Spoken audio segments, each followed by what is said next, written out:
La historia del Toyota Prius es en realidad la historia de cómo un fabricante japonés decidió adelantarse al futuro cuando nadie más creía que valiera la pena. A mediados de los años 90, el mundo automotriz estaba enfocado en motores más potentes, grandes y combustibles baratos. Hablar de autos ecológicos era considerado poco rentable y casi un capricho experimental. Sin embargo, Toyota vio algo que los demás no vieron, una crisis energética y ambiental que se aproximaba.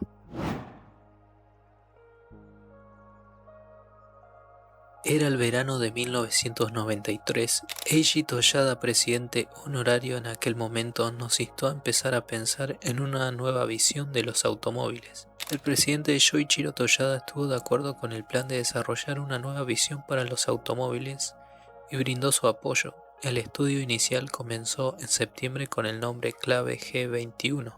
G significaba globo y 21 para el siglo XXI. Un apodo apropiado para un proyecto cuyo objetivo principal era concebir un automóvil para el nuevo siglo. El equipo del proyecto estaba formado por 10 ingenieros y diseñadores que trabajaban desde cero en la investigación de un automóvil de pasajeros de producción en masa de próxima generación. Uno de los desafíos iniciales fue cómo definir este concepto vago de automóvil para el siglo XXI. No podíamos confiar en los métodos convencionales y como no podíamos adoptar un enfoque orientado al mercado, decidimos proponer una tecnología completamente nueva. A finales de 1993, el equipo del proyecto había elaborado un informe inicial que describía el concepto de un automóvil del siglo XXI. Era compacto pero espacioso, con una distancia entre ejes larga y una eficacia de combustible de 20 km por litro. Una vez aprobado el informe, el equipo inicial del proyecto se disolvió. Poco después, el proyecto G21 se reanudó bajo una nueva estructura dirigida por el actual presidente Takeshi Uchiyamada, entonces miembro de la División de Administración Técnica. El nuevo mandato era avanzar en la investigación con una tarea a tiempo completo. El G21 se lanzó oficialmente el 1 de febrero de 1994. Además de los ingenieros de chasis, carrocería, motor y línea motriz, el personal de ingeniería de producción se unió al proyecto. Este no era un equipo creado solo para la investigación, era un equipo que podía llevar una idea del diseño a la producción. Comenzaron revisando la pregunta fundamental de ¿qué es un automóvil para el siglo XXI? El debate giró en torno al medio ambiente, la energía y la seguridad. En 1993, Toyota ya había logrado grandes avances tecnológicos en materia de seguridad automovilística. Los miembros del proyecto coincidieron en que Toyota ahora estaba preparada para afrontar de frente los crecientes problemas de los recursos energéticos, el calentamiento global y la contaminación del aire. Las palabras clave detrás del G21 serían recurso y medio ambiente. El equipo de investigación inicial, la noción de un automóvil compacto con un interior amplio y una excelente eficiencia de combustible, resurgió como un concepto central del desarrollo. Sería un coche ultra compacto con capacidad para una o dos personas o un coche grande con gran eficiencia de combustible que podría tener mayores beneficios para el medio ambiente en su conjunto. En medio de estas discusiones también consideramos el sistema de propulsión. El comienzo de la década de 1990 fue un periodo en el que los fabricantes de automóviles de todo el mundo se esforzaban por lograr un sistema de propulsión de próxima generación a medida que surgía la promesa de la propulsión eléctrica. Sin embargo, en esta etapa el equipo del proyecto G21 no consideró viable un sistema híbrido alimentado por un motor eléctrico. Era un tema candente, pero la tecnología no había sido probada. Si la tecnología no se adopta ampliamente, no puede beneficiar a la sociedad. El equipo del G21 se dedicó por un motor de inyección directa con una transmisión automática altamente eficiente que podría aumentar la eficiencia del combustible a 1,5 veces la de un coche similar de su clase. Luego la dirección del proyecto dio un giro importante. Uno de ellos, años después, contó: pensé que Uchiyamada estaba bromeando. Había cosas que no existían, computadoras rápidas, baterías compactas, pero él solo decía, háganlo. En noviembre de 1994, Akiro Wada, vicepresidente ejecutivo de tecnología, ordenó al líder del G21 Takeshi Uchiyamada que convirtiera el automóvil de próxima generación en un híbrido. La AMA enfatizó que si eso no fuera posible, el proyecto sería cancelado. Uchiyamada pensó entonces que sería imposible desarrollar un híbrido de producción antes del principio del siglo XXI. A pesar de las dudas, creció el consenso de que no tendría sentido estrenar un automóvil del siglo XXI con un sistema de propulsión del siglo XX. De repente el proyecto se enfrentó a un enorme obstáculo de desarrollo. Una eficiencia de combustible de 1,5 veces superior a la del coche convencional no era suficiente. Los estudios sobre un nuevo sistema híbrido comenzaron en 1995. En ese momento no existían teorías aceptadas para sistemas híbridos probados, por lo que la única opción del equipo era considerar una gama de sistemas híbridos y elegir el mejor entre ellos. Ogiso recuerda el desafío técnico. Estudiamos varios sistemas durante unos 6 meses, a partir de finales de 1994. Antes de decidir que el tipo de 2 motores era la mejor opción debido al alto potencial de eficiencia de combustible, supusimos que la electrónica de potencia, semiconductores y circuitos electrónicos utilizados para controlar eficientemente la energía daría saltos en un futuro próximo. Había muchas promesas aquí. La transmisión convencional podría eliminarse por completo, y sin embargo, los obstáculos tecnológicos siguieron siendo altos. El sistema adoptado por el equipo se conocería más tarde como sistema híbrido Toyota, que cuenta con 2 motores además del motor. El motor de accionamiento aumentaría la potencia del motor mientras actuaría como generador durante la desaceleración para cargar las baterías. El segundo motor utilizaría la potencia motriz del motor para generar electricidad y controlar la transmisión. También se utilizaría como motor de arranque. Un dispositivo de división de potencia con engranajes planetarios conectaría los 2 motores con el motor. El eje de entrada y el eje de salida estarían en el mismo plano para hacer el coche más compacto. La potencia del motor se dividiría entre la conducción del vehículo y la generación de energía, y la transmisión continuamente variable controlaría la velocidad del motor. También se colocaría un inversor entre la batería y el motor. Esto convertiría la corriente entre las baterías de corrientes continuas y los motores síncronos de corriente alterna. El equipo del G21 trabajó en el desarrollo de un concept car para el Salón del Automóvil de Tokio junto con el desarrollo del coche de producción. El sistema instalado en el concept car contaba con un solo motor de inyección directa y CVT. Había un condensador en lugar de baterías y la eficiencia de combustible prevista era de 30 km por litro. Técnicamente era un híbrido, pero en su lugar lo llamamos Sistema de Gestión de Energía Toyota, o EMS. El laboratorio era tan experimental que los ingenieros a veces dormían en sus escritorios. Una noche, uno de los jóvenes técnicos contó que encontró a Uchiyamada durmiendo sentado, revisando simulaciones en su laptop. Cuando intentaron despertarlo para decirle que un cálculo había fallado, Uchiyamada solo murmuró: "Si falla, inténtenlo otra vez, no tenemos tiempo". Ese tipo de presión, mezcla de urgencia y pasión, marcó toda la creación del Prius. El equipo del G21 obtuvo el visto bueno oficial para el coche de producción en una reunión en junio de 1995. Su primera tarea fue crear un prototipo y los pasos iniciales serían seleccionar el motor adecuado y desarrollar los motores y las baterías. Tradicionalmente la creación interna ha sido la fuerza rectora en la adquisición y el fomento de las tecnologías centrales de Toyota. El equipo no quería relajarse a un mero ensamblador de vehículos, subcontratando el desarrollo de un componente híbrido clave como el motor. También decidieron desarrollar el inversor internamente. Este tampoco podría ser una tecnología de caja negra, subcontratada porque controlaría el sistema híbrido. Para el sistema de baterías, el equipo decidió colaborar con Matsushita Battery Industria, con la que había colaborado en la investigación de vehículos eléctricos. Para el prototipo comenzamos ensamblando las piezas básicas y probándolas. Cada una fue probada en un banco de pruebas y luego incorporamos programas informáticos. Ninguno de los componentes principales tenía trayectoria, por lo que fue un verdadero desafío fabricar ese primer automóvil. El objetivo era llevar el coche al mercado antes de principios del siglo XXI. El tiempo no estaba de su lado. Más allá del sistema híbrido había muchas otras tareas que abordar, el diseño aún no se había decidido y la suspensión era una cuestión urgente.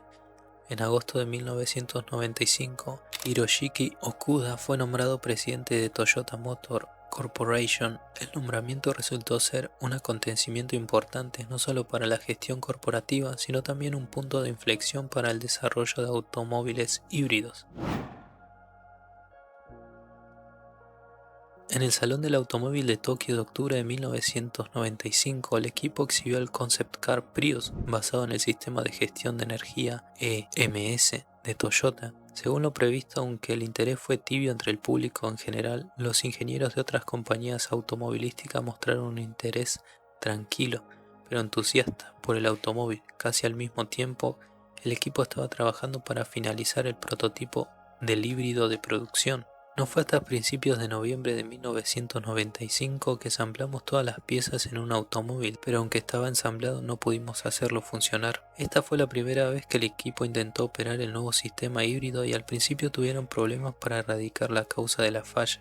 Utilizaron probadores analógicos y también analizaron señales digitales en computadoras para trabajar de manera constante en la solución de cada problema individual. Comenzamos a trabajar en los problemas uno por uno en el banco de pruebas, pero seguían surgiendo nuevos problemas. El prototipo no era una máquina ordenada, las computadoras de a bordo deberían haber sido instaladas en una caja, pero al principio no pudimos hacer una lo suficientemente pequeña, así que simplemente alineamos las piezas en una gran placa de acero. Todo el mundo lo llamaba la tabla de la barbacoa. Incluso después de que las pruebas se completaron con éxito en el banco de pruebas, muchos de los componentes fallaron cuando se instalaron en el automóvil. El desafío con el sistema híbrido Toyota fue la complejidad del sistema de propulsión. Había varios formatos de unidad, a veces el coche circulaba utilizando solo un motor y otras veces solo el motor. Había otro modo en el que tanto el motor como el motor funcionaban al mismo tiempo. La computadora calculó el modo de conducción más eficiente. Nunca hubo una razón o solución sencilla para abordar por qué el prototipo no estaba funcionando. Identificar la causa de un problema generalmente implicaba verificar diferentes combinaciones de piezas. Nos llevó 49 días poner en funcionamiento el prototipo, incluso entonces la conducción era incómoda e inconsistente. Después de 500 metros simplemente se detuvo por completo. Sin embargo, fue muy emotivo para todos nosotros verlo funcionar y saber que al menos lo habíamos logrado antes de fin de año. Sin embargo, el prototipo estaba muy lejos de producirse. El equipo aún necesitaba lograr el doble de eficiencia de combustible que un automóvil convencional, mejorar la capacidad de conducción y garantizar la durabilidad. Incluso con estos desafíos por resolver, era hora de que el proyecto se preparara para la producción en masa. El equipo tendría que aumentar la velocidad de desarrollo para alcanzar el objetivo de ventas y producción a finales de 1998. Como el tiempo se acababa, el equipo quedó asombrado por la decisión de la dirección de acelerar el proyecto por un año y aspirar a su lanzamiento en 1997. La tercera conferencia de las partes en la Convención Marco de las Naciones Unidas sobre el Cambio Climático estaba prevista para diciembre de 1997 en Kioto. La dirección había decidido programar el lanzamiento del Prius para que coincidiera con la tercera conferencia de las partes y aprovechar la ola de atención de los medios que un coche híbrido podría traer en torno a una conferencia medioambiental. El Prius representó una solución tangible a la necesidad de una reducción drástica del dióxido de carbono. Fue un cambio global para el medio ambiente. Sin embargo, otro factor fue aún más significativo. Todos los grandes fabricantes de automóviles estaban desarrollando coches electrificados. Había muchos coches híbridos en el salón del automóvil y sabíamos que los competidores estaban involucrados en la investigación y el desarrollo. En los anales de la historia del automóvil hay muchos ejemplos de empresas que son víctimas de sus rivales después de perder una estrecha ventana de oportunidad, incluso cuando tenían prisa. El medio ambiente era un tema de vital importancia para los fabricantes de automóviles y no podíamos permitirnos quedar en segundo plano. Tomar un prototipo que solo podía recorrer 500 metros y convertirlo en un vehículo de producción en 2 años No fue una tarea fácil, el equipo todavía enfrentaba una montaña de problemas que resolver. El rendimiento de las baterías de hidruro de níquel era la mitad del nivel estimado y su tamaño era el doble del diseño. El sistema híbrido cargaba y descargaba las baterías con frecuencia y el equipo tuvo que evitar que el efecto memoria cortara la vida útil de las baterías. Durante las pruebas de manejo, las baterías se agotaban con frecuencia, lo que obligaba a rediseñar el control de la duración de la batería. Además, el control de calidad de las baterías se volvería más complejo durante la producción en masa, cuando sería necesario conectar 240 celdas en serie. Las baterías no fueron el único problema importante. Un componente central del inversor era un módulo semiconductor conocido como transistor bipolar de puerta aislada. Fue diseñado para conmutar grandes cantidades de corriente a alta velocidad, pero existía el desafío de sobrecalentarse durante el funcionamiento. Dado que el módulo funcionaba junto con el motor, una fuente de calor, el equipo necesitaba encontrar un método de enfriamiento. Sin embargo, las pruebas en bancos provocaron repetidas sobrecalentamientos y explosiones. Para la producción sería necesario aumentar la velocidad de conmutación y garantizar la resistencia a las averías. El equipo resolvió estos difíciles desafíos técnicos, pero aún enfrentaba un camino inseguro por delante. Durante las pruebas de conducción sabíamos que los prototipos no tenían una buena eficiencia de combustible. De hecho, la eficiencia del combustible era peor que la de un Corolla estándar. El nuevo equipo que estábamos añadiendo utilizaba mucha electricidad para refrigeración. La carga eléctrica era aproximadamente 3 veces mayor que la de un automóvil normal, lo que reducía la eficiencia del combustible. Encontrar formas de reducir la carga fue una tarea difícil. Para el desarrollo del motor, el equipo se benefició de la experiencia con el RAV4. Ahora necesitaban personalizar el diseño para la producción en masa. En el caso de un vehículo eléctrico, solo el motor se encontraba debajo del capó. El Prius requería que el motor se instalara junto al motor. Tendría que ser ultra compacto para encajar. El equipo eligió un motor estilo Nueva Zelanda diseñado para un automóvil compacto. El diseño del ciclo Atkinson mejoró la eficiencia térmica y aumentó la eficiencia del combustible. Aunque la potencia del motor sería baja, el motor podría compensarla para aumentar el torque. Sin embargo, durante la conducción se produjo una vibración excesiva cuando el motor volvió a arrancar desde una parada completa. La vibración era aún más notoria debido al funcionamiento silencioso del motor en el modo de conducción. Esto se convirtió en un nuevo obstáculo para la producción. Teníamos muchos problemas que resolver. Justo cuando resolvimos uno surgió otro y no vimos cómo podríamos alcanzar la producción en masa en 2 años. Fue entonces cuando recurrimos a un método de desarrollo llamado ingeniería simultánea para acelerar los procesos. Era una forma de resolver muchos problemas al mismo tiempo. Colaboramos con las divisiones de ingeniería de producción para preparar el automóvil para la producción en masa, incluso desde una etapa en la que el automóvil no funcionaba correctamente. El Prius acabaría fabricándose en una línea de producción en masa, por lo que era importante incorporar las necesidades de Gemba Division de producción desde una fase temprana. Esto mitigó la necesidad de realizar cambios innecesarios en el diseño en las últimas etapas, cuando la división de diseño envió dibujos a las divisiones de producción para su revisión. En marzo de 1996, el veterano ingeniero Takeshi Yaegashi fue nombrado líder del equipo del sistema híbrido. Incluso con su talento para reforzar la estructura de desarrollo, los miembros del G21 estaban en una carrera contra el tiempo. No confiaban en que se pudiera cumplir el plazo a finales de 1997. En medio de la ansiedad, el equipo de desarrollo quedó atónito por el anuncio que la compañía en una conferencia de prensa el 25 de marzo de 1997 en un hotel de Akasaka, Tokio. En un anuncio tecnológico para la THS, el presidente Okuda anunció audazmente en sus palabras de apertura que Toyota había desarrollado con éxito un sistema híbrido como respuesta a los problemas ambientales del siglo XXI.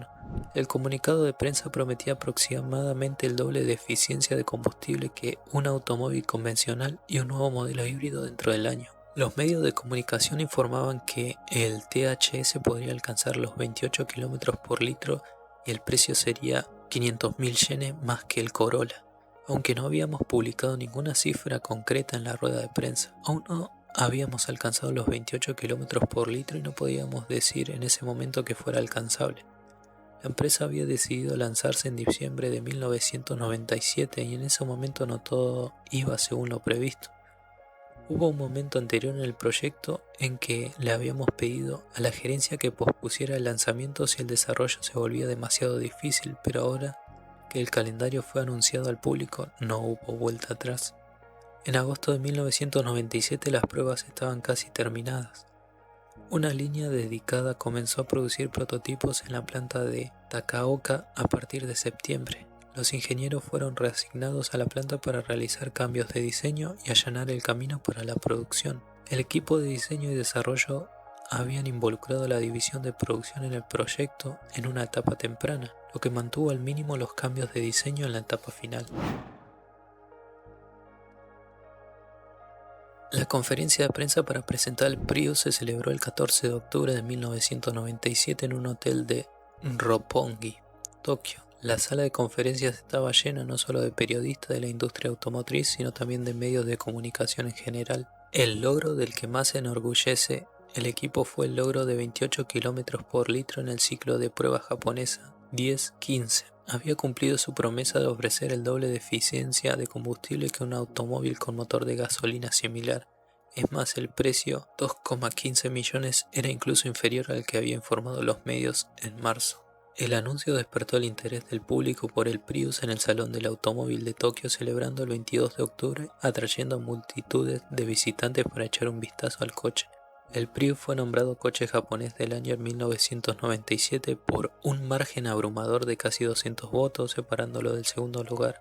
En la conferencia COP3 de diciembre se utilizó el Prius para transportar a los participantes entre sedes. Los medios de comunicación mundiales quedaron cautivados y bombardearon a los ejecutivos e ingenieros de Toyota con preguntas sobre el automóvil. Una nueva campaña publicitaria acompañó el debut con el lema "Justo a tiempo para el siglo XXI", para enfatizar la posición del Prius como automóvil que marcará el comienzo del próximo siglo. El proyecto G21 concluyó con un éxito rotundo. El Prius siguió siendo el centro de atención después del lanzamiento, con pedidos en el primer mes de ventas que alcanzaron las 3.500 unidades, 3 veces el objetivo. El precio de 2,15 millones de yenes puede haber sido menor de lo que esperaba el mercado, pero fue significativamente más alto que el de otros automóviles de su clase. A pesar de ello, la avalancha de pedidos reflejó el entusiasmo de los consumidores conscientes del medio ambiente. El primer Prius completamente rediseñado llegó en 2003 y el objetivo de ventas mensuales se estableció a 5.000 unidades. Una vez más, el clamor de los consumidores por el nuevo modelo superó las proyecciones, con ventas mensuales que superaron las 10.000 unidades. Se vio a estrellas de Hollywood llevar a eventos de alfombra roja en sus Prius, lo que aumentó aún más el interés entre consumidores preocupados por el medio ambiente. El momento decisivo llegó cuando actores de Hollywood empezaron a usar el Prius en alfombras rojas. Cuentan que Leonardo DiCaprio llamó personalmente a Toyota en Estados Unidos para conseguir uno antes del lanzamiento general. El ejecutivo que atendió la llamada pensó que era una broma. Otro ejemplo es Harrison Ford. Esa popularidad mediática lanzó la imagen del Prius al estatus de ícono cultural. Hoy el Prius es más que un modelo, representa más de 25 años de innovación continua. En una entrevista durante su retiro como presidente de Toyota, Uchi Yamada sorprendió a todos cuando confesó: "Yo no creí que el Prius fuera a funcionar al principio, pero si no intentábamos, nadie lo iba a hacer". Esa frase resume perfectamente lo que es el Prius, un salto al vacío que terminó cambiando la industria.